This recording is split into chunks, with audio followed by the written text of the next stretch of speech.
Clear prop. Star 73, Yankee number 2, following twin traffic, 3 mile final, clear subject. 1 Charlie Bravo, exit in runway 25, going 4 mile final. This is Behind the Prop with United Flight Systems owner and licensed pilot Bobby Doss and his co-host, Major Airline Captain and Designated Pilot Examiner Wally Mulhern. Now let's go Behind the Prop.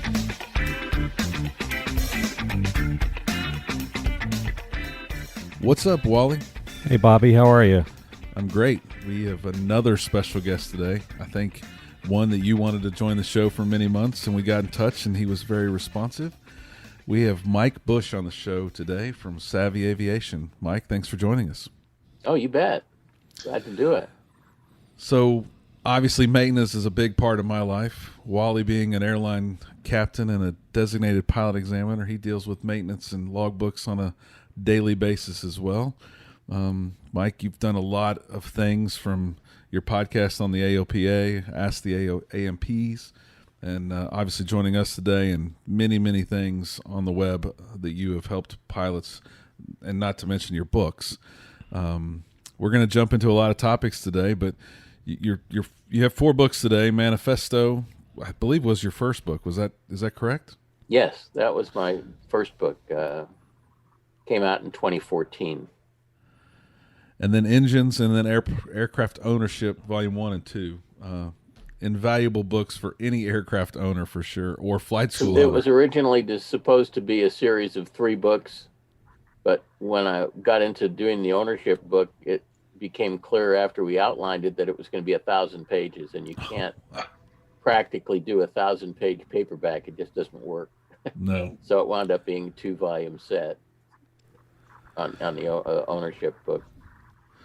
Well, thanks for the work that you do. Thanks for what you share with aviation. I think we're going to try and focus on a couple topics and keep this to 35 minutes or so. But I've paid a lot of attention to your leaning stuff online. I've been re-listening the last couple of days. I think as a flight school owner, I spend a lot of money on mag checks that don't go well. People coming back and the debate whether they should lean or not lean. I've listened to it. What's your opinion on leaning Lycoming 4-cylinder engines, Mike? Well, there's very good reasons for leaning any engine aggressively, but with the 4-cylinder likes, we have a particular problem when you don't lean aggressively because they're very vulnerable to sticking valves, and the reason that the valves stick is because the combustion temperatures aren't high enough if people aren't leaning aggressively, particularly during ground operations, a taxi, idle, run up, that sort of thing. An awful lot of people taxi these airplanes around with the mixture control shoved all the way in, do the run up full rich. That's very bad for the engine. And what happens is that if the combustion temperatures aren't high enough, then the lead scavenging agent that's blended into 100 low lead, ethylene dibromide, can't do its job of scavenging the lead. The avgas has a lot of tetraethyl lead as an octane enhancer blended into it. And during combustion, that lead wants to turn into metallic lead. And there's a lead scavenging agent in the fuel whose job it is to turn it into a gas so that it escapes out the exhaust instead of making deposits inside the combustion chamber. But for that scavenging to work, the combustion temperatures have to be fairly high. And if they aren't, then metallic lead will precipitate out on spark plugs, which can cause spark plug fouling. But more seriously, deposits of lead salts start forming on the exhaust valve stem. And the more deposits build up, the harder it is for the valve to close, because the deposits, kind of foul up the valve guide.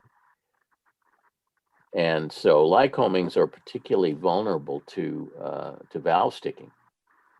And initially it exhibits itself in the form of what we call morning sickness, where the engine runs real rough when it's first start of the day when everything's cold. And that happens because one or more of the cylinders is not lighting off initially, because the exhaust valve is stuck open and won't close. And then as the engine warms up, the clearances get a little looser and the valve starts working properly. But if that symptom is ignored and things progress further, you can get to the point where the valve sticks in flight, or sticks when the engine's under power. We've seen quite a few valve strikes where the valve doesn't close, the piston comes up and actually contacts the valve, and you can see either a circular pattern on the top of the piston if it's a parallel valve engine, or a semicircular pattern if it's an angle valve engine on the top of the piston if you stick a borescope in the cylinder, because the piston actually wound up hitting the valve because the valve didn't close before the piston got to top dead center. So it's a pretty serious problem with Lycomings, and it's caused forced landings and worse. Well, it causes me a lot of inspections by my local mechanic because it's a fouled plug in most cases for us, and it is that lead that's leaving deposits on the spark plug most of the time, and it can't be cleaned. Against that is aggressive leaning, and it's particularly important during ground operations, and that's really not taught a lot. When most pilots, when they're taught to lean, it's in the context of flying the airplane, but it's often a subject that's not covered in flight instruction about leaning on the ground. But that's particularly important with the small Lycoming engines, to lean aggressively on the ground. The engines are set up so that when the mixture is full rich, it's god awful rich. It's way too rich, and the reason for that is because the engines need a very, very rich mixture in order to be able to start. If you think about it, well, say your lawnmower, it typically has a choke on it, and you have to turn the choke on to start the engine to give it an extra rich mixture. But once the engine starts running, you need to turn the choke off, or the poor engine is going to be belching black smoke out the exhaust because it's running so rich. Well, airplane engines don't have a choke. They just have a mixture control that, when it's full rich, creates this ultra rich mixture that's needed for cold starts. But then once the engine starts and it warms up a little bit, the mixture control has to come out to get the mixture to something more reasonable. Otherwise, the combustion is going to be extremely dirty, and it's going to start building up all these deposits that we really don't want to have happen, that cause lots of mischief. And I think I've heard here that we're at sea level, so we should stay full rich. A POH written 50 years ago says we should, and that's part of the debate. I like you using the word aggressively leaning. What to you would be aggressive, and how would you tell a newer flight instructor who's going to meet dozens and dozens of students over the next couple of years how to teach aggressively leaning the aircraft on the ground? Well, there's two possible answers to that. That at the very minimum, the engine ought to be leaned to best power mixture for operations on the ground. And the way you lean to best power mixture is very simple. You lean for maximum RPM. If the mixture is full rich and the carburetor is set up correctly, if this is a carbureted engine, or the fuel injection system is set up correctly if it's an injected engine, but if the system is set up correctly, then once the engine warms up, as you lean the engine, if you watch the tachometer, you will see a small RPM rise as you pull the mixture out, and the RPM will reach a peak point, And then if you keep pulling it out further, then the RPM will start to decrease and the engine will start to run rough and sort of threaten to quit. And the peak RPM point is best power mixture. So at the very least, the engine should be leaned for that peak RPM point. Now, personally, I like to lean a little bit more aggressively than that. And when I say that, I like to lean as far as I can without the engine stumbling at throttle up. And that's what I would call an aggressively lean mixture for ground operations. But at the very least, the engine should be leaned for best power mixture, which is the maximum RPM point. And by the way, the amount of RPM rise that you get when you do that, when you take the mixture control from full rich to the peak RPM point, tells you whether the idle mixture is set up correctly on the carburetor. There's an idle mixture adjustment on the carburetor, it's a little needle valve. And if it's set up properly with a warm engine, you should get about a 50 RPM rise as you lean. If you get much more than that, say 150 RPM rise, then the idle mixture is set too rich and it needs to be adjusted. And if you get, say, less than a 25 RPM rise or no rise at all, then the idle mixture is adjusted too lean. Either way, it's just a simple little screwdriver adjustment on the carburetor to get that set up correctly. But if it's set up properly, typically you'll get roughly a 50 RPM rise as you lean. And it's at that maximum RPM point that you ought to be operating the engine while you're taxiing around or doing the run up. Then you've got to remember to go back to full rich for takeoff. But then once you start the climb and the power starts reducing, you need this extra super rich mixture in two different situations. You need it for starting the engine cold. It's like pulling out the choke. And you also need it for 100% power operation to get adequate detonation margins when the engine is operating at 100% power, which it only is doing that at takeoff. Then as you climb, Mother Nature is throttling the engine back, even if the pilot isn't doing that. And once the power gets down to say 80% power, you don't need that super rich mixture anymore. You can lean it appropriately.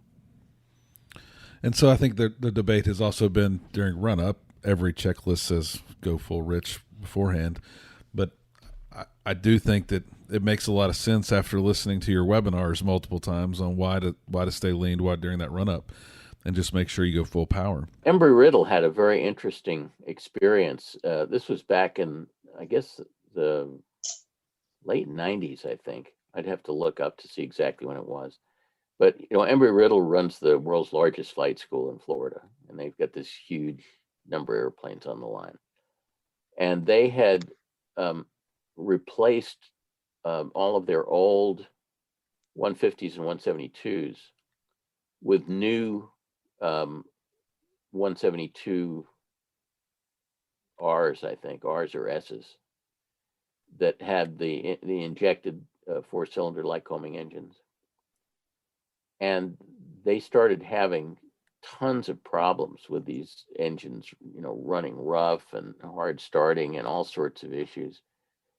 And the problems got so bad that they wound up grounding their fleet and calling Lycoming, and a big Tiger team from Lycoming and from Cessna came down to Florida to try to see what was going wrong with this brand new fleet of airplanes at Embry-Riddle. And what they determined was that the problems were all being caused by the airplanes running way too rich. At that time, Embry-Riddle was teaching sort of the old traditional don't touch the mixture control unless you're above 5,000 feet kind of thing. And they were just, the poor engines were just suffering very, very badly, to the point, like I said, where they grounded the fleet because they were getting so many squawks about rough running, power interruptions, hard starting, all sorts of things. And as a result, Lycoming issued a service bulletin talking about the importance of leaning on the ground, and Cessna actually revised the POH for those late model 172s. But of course, they didn't revise the POHs for the old legacy 172s. But all of these Lycoming engines have the same issues. And it's not just Lycomings, but the Lycomings suffer more from the sticking valve problems than Continentals do. And it's because of the sodium-filled exhaust valves that the Lycomings use. One of the things that I'm a very big advocate for is doing bore scope inspections. It seems to me, any time a spark plug comes out of an engine, it's almost criminal not to stick a bore scope in and take a look around through the spark plug hole. And when you bore scope an engine, you can instantly see whether the pilots have been leaning it properly, because you'll either see a nice clean combustion chamber or you'll see a mess of lead deposits. And it tends to be much worse in Lycomings than it does in Continentals in terms of the lead deposits that you see if the engines aren't leaned properly. So the leaning is even more important if you're operating a Lycoming. Well, those are all good tips. Wally, any questions as it relates to leaning? No, it's great to hear all this, Mike. I have two airplanes, both with Lycomings themselves, so I'm taking notes here. But I'm like you. I was brought up in the time where you don't touch the mixture control below 5,000 feet, and it's a totally different philosophy. And I can appreciate the fact that when you're a flight instructor, which I am, and you're training a primary student, you want to make things as simple for the student as possible. You don't want to complicate his life, because he's, it's taking 100% of his attention just to keep the dirty side down. Right. And so, it's kind of like, well, we'll get to that red knob later. It tends to be the philosophy during primary instruction. And right. As a flight instructor, the law of primacy, which is that the way you're taught first is the way you always you remember. So if somebody teaches you a bad habit, that bad habit's probably going to persist, as long as you're flying. It's very much harder to correct a bad habit than to teach it right in the first place. But this business about let's not worry about the mixture control is really teaching student pilots bad habits that will often persist in their flying after they, become aircraft owners and are flying elaborate equipment, maybe a high performance turbocharged single engine airplane, and they're still saying, "Oh, I'm not going to touch the red knob until I get above 5,000 feet." That's really bad. So I think we need to teach pilots to do this correctly from the get-go. Well, and around the flight school, we ran all our aircraft wet, and I think Wally and I have both heard students say, "Well, I'm not paying for the fuel. I don't care if I lean it because I'm not worried about it." But it's not about saving fuel; it's about saving the cylinders in the engine. Right. The fuel economy is a secondary thing, and the fuel economy is important if you're doing, long cross countries where your range is critical. But, for flight training, the important thing is keeping the engines running reliably. And improper leaning is a good way to cause the engines not to run reliably and have lots of squawks and stuff. And that is a world that I live in, unfortunately. Speaking of running reliably, let's talk a little bit about TBO, time between overhaul, and everybody has got an opinion. This might be a little controversial to our listeners, but this 2,200 hour number of tack time on an engine, that it should be overhauled. How do you feel about that, Mike? Well, it's funny you mentioned this. Because I was just this morning proofreading the final layout of my AOPA pilot column that I think is going to be in the June issue. That talks about a TBO and the experiences that I went through personally that convinced me that TBO is something that is best completely ignored.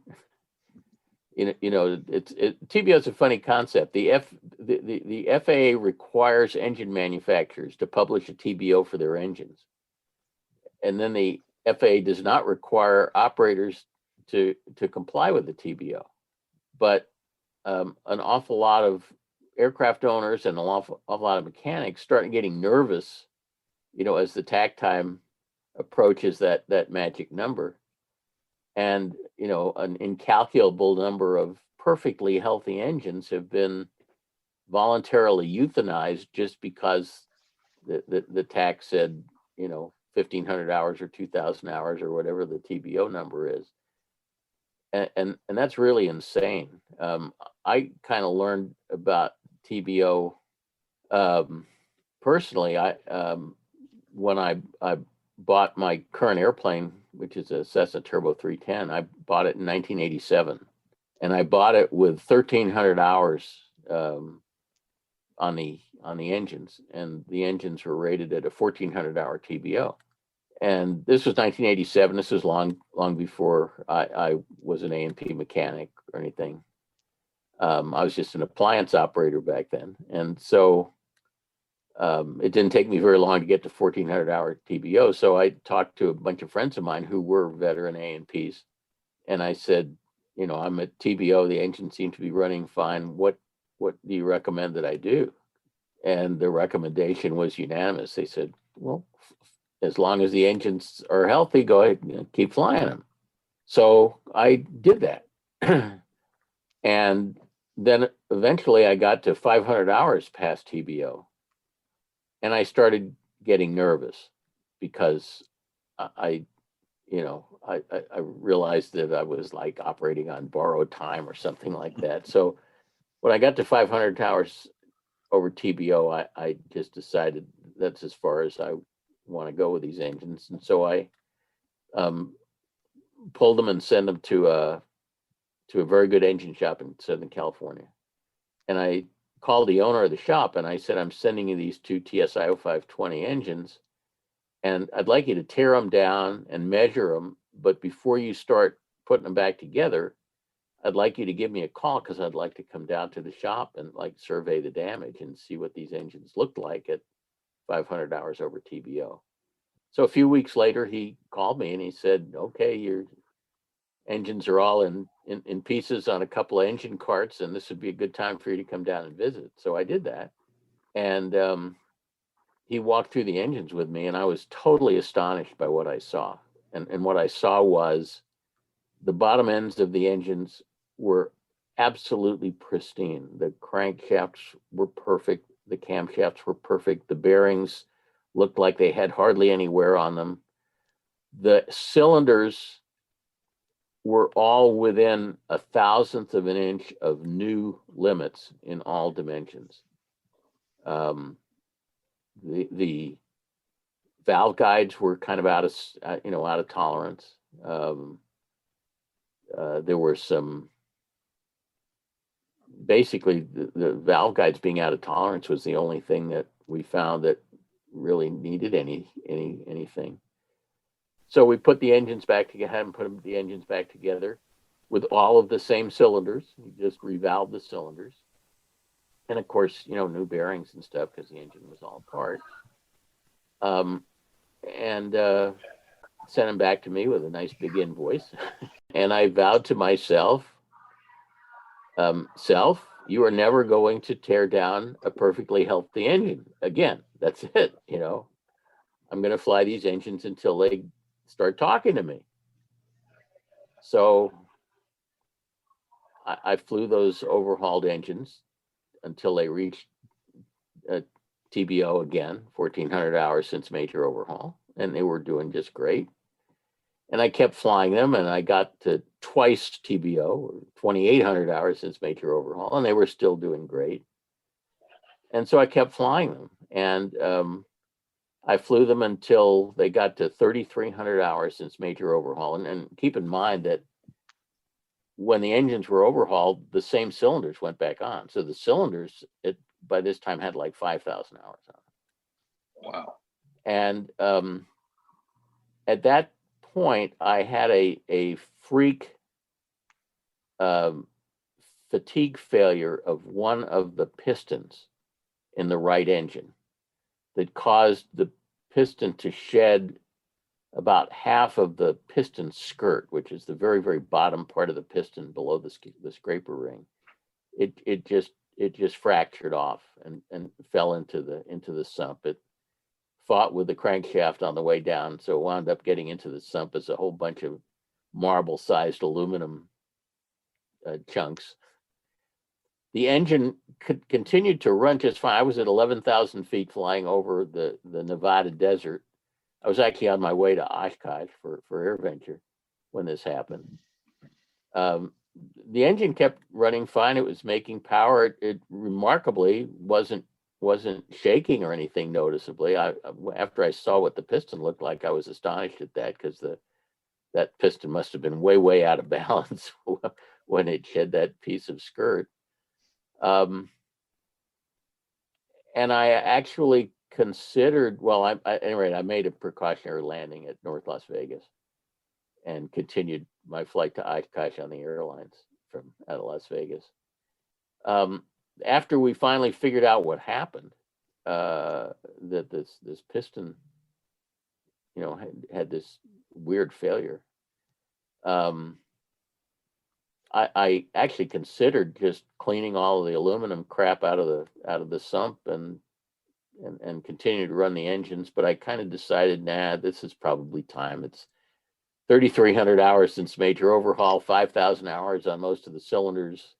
I think it's probably time to overhaul the engine. So I did. The left engine, which was also at 3,300 hours and 5,000 hours on the cylinders, obviously wasn't contaminated, hadn't had any failures. So as a compromise, I decided on the left engine, I was going to do a top overhaul. I was going to change all the cylinders out and all the pistons out.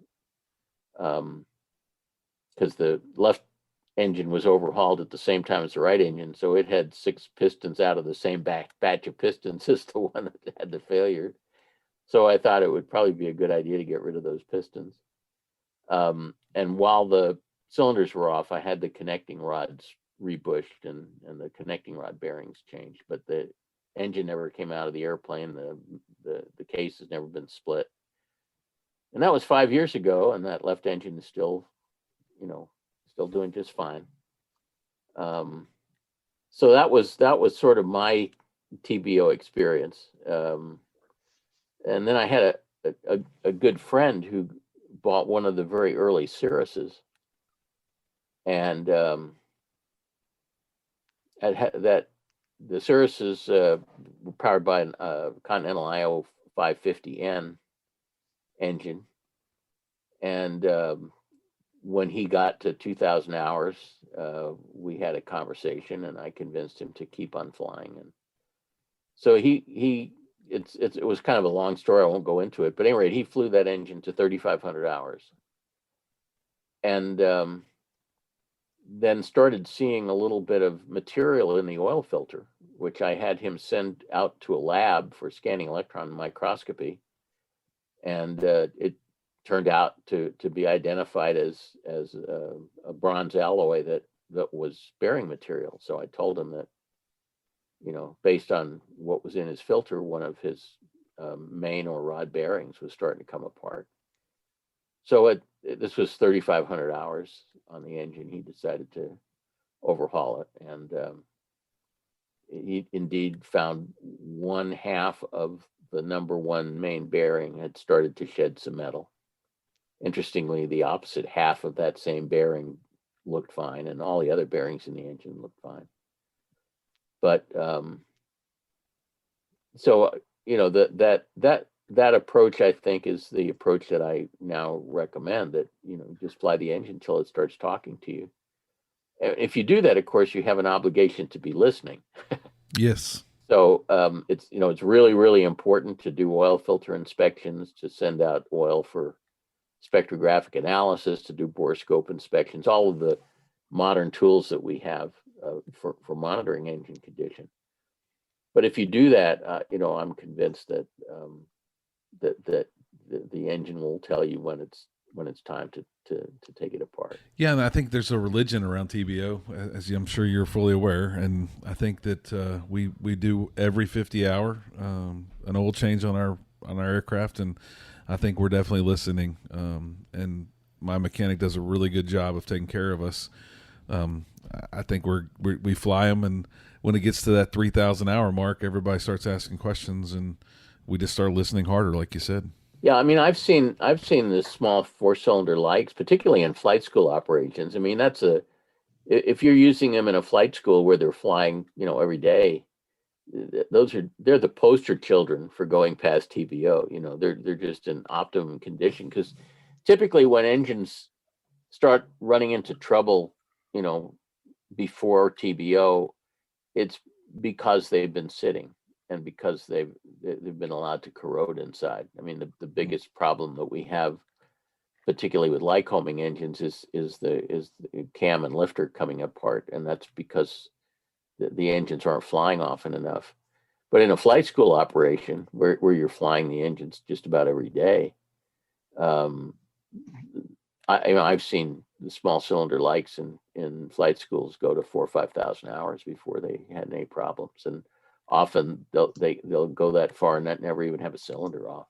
I've heard that too, and we don't sit much. We have a very busy fleet. Fly them a lot and lean them aggressively, and they'll last a long time. Well beyond this TBO number. I like that. Man, we've gone 33 minutes. I want to keep talking. Maybe we'll have to do a part 2 one day, but I did want to highlight what I read about, what I know Wally uses, and that's your company, Savvy Aviation's engine monitoring data analysis that you guys do. How valuable is that to an engine owner when you guys go through that engine analysis, the data on that engine? I think engine monitor data analysis is extremely important, and it's useful to think of the engines as being 2 parts, a hot section and a cold section, to use turbine terminology. And the condition of the cold section, the bottom end of the engine, the main bearings, rod bearings, all that kind of stuff, the best tool we have for monitoring that condition is oil filter inspection. And it's very, very important. If I ever go to a shop and look in the trash can and see an oil filter that hasn't been cut open, that's a really bad sign. And the best tool we have for determining the condition of the top end of the engine is engine monitor analysis and borescope inspections. Both very, very valuable tools. It's really unfortunate that a lot of mechanics still don't do regular borescope inspections. I think anytime a spark plug comes out of a cylinder, it's almost criminal not to stick a borescope in the spark plug hole and look around and see what's going on inside. But that's very frequently something that's not done. And the other thing is engine monitor data analysis. And the advantage of engine monitor data analysis is the engine monitor is monitoring that engine continuously all the time, whereas borescope inspections at best are typically done once a year at annual. And a lot of the times they're not even done at annual. The very common practice that we see in the field now is a mechanic will do an annual inspection, do a compression check, and unless the compression is really horrible, he won't even stick a borescope in the cylinder, which strikes me as being malpractice, frankly, because we can see so many incipient issues with the borescope if you just would take the time to take a look inside. To borescope an engine once the spark plugs have been removed, which they typically always are at an annual inspection, adds maybe 30 minutes to the process, and it's really quite invaluable, I think. But it's amazing the degree to which we're able to pinpoint problems by analyzing engine monitor data. It's a very, very rich source of data about what's going on in the hot section of the engine when it's operating. And we publish a what we call a flight test profile, which is about a 20-minute set of maneuvers that we like to see our clients do a couple of times a year, particularly shortly before the airplane's going to go in for annual inspection, because it generates a very, very rich stream of data that we're able to use to diagnose various maladies. Basically, the flight test profile consists of two sections. One section is a series of mixture sweeps where the mixture control, the plane is in cruise flight, and we ask that the mixture control be cycled very, very slowly from a very rich mixture to an extremely lean mixture and back again a few times. And those mixture sweeps gives us the ability to determine the mixture distribution of the engine, find out whether there are any, dirty fuel injectors, any induction system leaks, that sort of thing.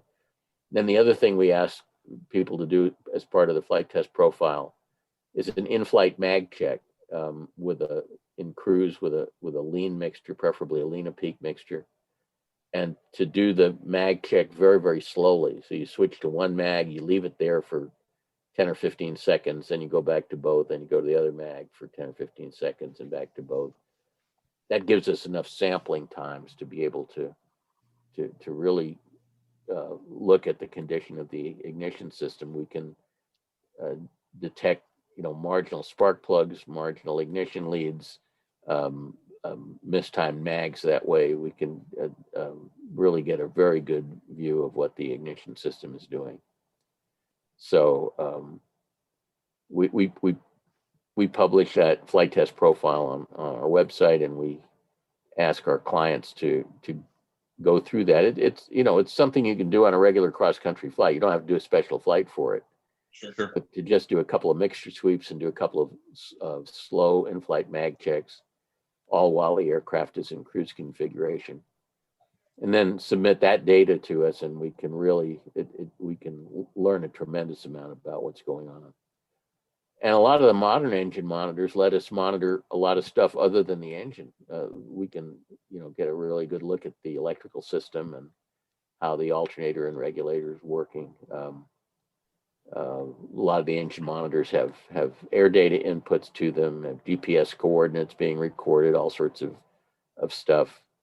In fact, a lot of the experimental stuff that has Dynon engine monitors, we even get yaw, pitch, and roll information captured on the engine monitor data, and we've been asked to do analysis of that stuff when there have been aircraft accidents. So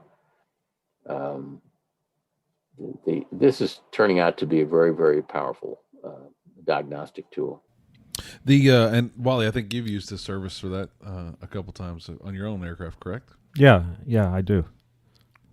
Well, let's run through a couple questions, and we'll try and give you some of your time back today, Mike. What do you think the biggest flight instructor systems shortcoming is that would obviously help maintenance in the world of flight training? Well, it's kind of interesting because I mentioned earlier when we were chatting that my fiance is just starting flight training, and so I've had the experience in the last couple of weeks of hanging around the airport with flight instructors in her flight school, who are all very dedicated, very, very young. And I've been really quite interested as somebody who's been flying for 55 years, and these guys have, very, very little real world experience. And I don't get the sense that they really understand the equipment that well. I didn't really understand the hardware in my airplanes until I started doing owner preventive maintenance on my airplane years ago, because the first 20 years or so that I was an aircraft owner, I never swung a wrench on the airplane, and when I started doing my own oil changes and stuff, I started learning a lot more about the hardware. And then, of course, ultimately, I did enough maintenance on the airplane that I was able to qualify for an A&P. But I always encourage aircraft owners to consider doing their own preventive maintenance, because I think it's a fabulous learning experience for owners. And I also encourage them to do at least one owner assisted annual where they participate in the process of the annual inspection. There's nothing like that, to actually get to see every system of your airplane and to get to see the condition of it, not just by looking at some discrepancy list that a mechanic wrote up, but actually to see all this stuff with your own eyes, be walking around. I actually encourage owners to offer to hold the clipboard while the IA is inspecting the airplane, and write down the squawks as he identifies them, because it really gets them involved in that process. And it's one of the most fabulous learning experiences that I know of, to do that sort of thing. But I did not get the impression hanging around the local flight school here that the instructors had any real deep knowledge of the equipment at all. They were basically appliance operators, and kind of reminiscent of how I was when I first started flying. But I don't know how you can remedy that in a flight school with your flight instructors, except maybe give them an opportunity to spend some time in the maintenance facility, but particularly maybe while one of the airplanes that they fly is going through annual inspection, so that they can get to see what the world looks like on the other side of the toolbox, Yeah, I like that. And maybe somehow we can video or partake in some way of recording some of it, just so people can see it when they start, and get it as early in their career as possible. You talked about a number of good tips for aircraft owners, participating in annuals, etc. Is there anything else that you think owners do that shoot themselves in the foot over and over again as it relates to maintenance? Well, again, I think the best thing an aircraft owner can do with regard to maintenance is to try to get involved in the process and educate themselves. Under the FARs, it is the owner of the aircraft that's responsible for keeping it in airworthy condition. But most owners, sort of abdicate that to the mechanics and let the mechanics make all the decisions for them. And I don't think that's a good idea. I think owners need to get more involved and more hands-on. That's why I'm a big fan of owners going through at least one owner-assisted annual, so that they really understand what the whole annual inspection process is about, and why I encourage owners to do as much of their own preventive maintenance as their time and aptitude allows, because it gives them an opportunity to get up close and personal with the hardware. A lot of airplanes nowadays are so tightly cowled that, the pre-flight inspection of the airplane consists of making sure that the oil cap is secured, and that's about all you can see. Some airplanes that's not true of. If you have a Bonanza, they've got those big barn door cowlings where you can actually see something. But an awful lot of airplanes, you can't even really look at the engine without taking the top cowling off. And so, I consider an owner performed oil change as being like advanced pre-flight, where they actually get to lay eyeballs on the engine and see if there are any exhaust leaks or oil leaks or fuel leaks or something that's charring or something that's not secured properly. all stuff that you'd really like to be able to look for during pre-flight, but so many of our airplanes you really can't see very much. Well, we appreciate your time, Mike. Thank you so much for giving our listeners a peek into your world and all things maintenance, leaning, TBO. I'm sure we could talk for hours more, and maybe we'll ask you to come back, and hopefully you will allow us to have you. Yeah, I'd be happy to do that. And thank you for inviting me. I enjoyed talking to you. And Mike has so much content out on YouTube. I know my daughter has her students watching his YouTube videos on leaning. It's very intuitive, and it's actually very, very listener friendly. It makes just a whole lot of sense. If you want to see more of what Mike does, check out savvyaviation.com. Listen to his podcast, Ask the AMPs on AOPA. Both can be found if you go to savvyaviation.com. And support Mike on Patreon. You get some autographed books and some other inside material from Mike and the guys at Savvy Aviation. Again, Mike, thanks for joining us, and stay behind the props. My pleasure, guys. Thank you. Thanks for checking out the Behind the Prop podcast. Be sure to click subscribe and check us out online at BehindTheProp.com. Behind the Prop is recorded in Houston, Texas. Creator and host is Bobby Doss. Co-host is Wally Mulhern. The show is for entertainment purposes only and is not meant to replace actual flight instruction. Thanks for listening, and remember, fly safe.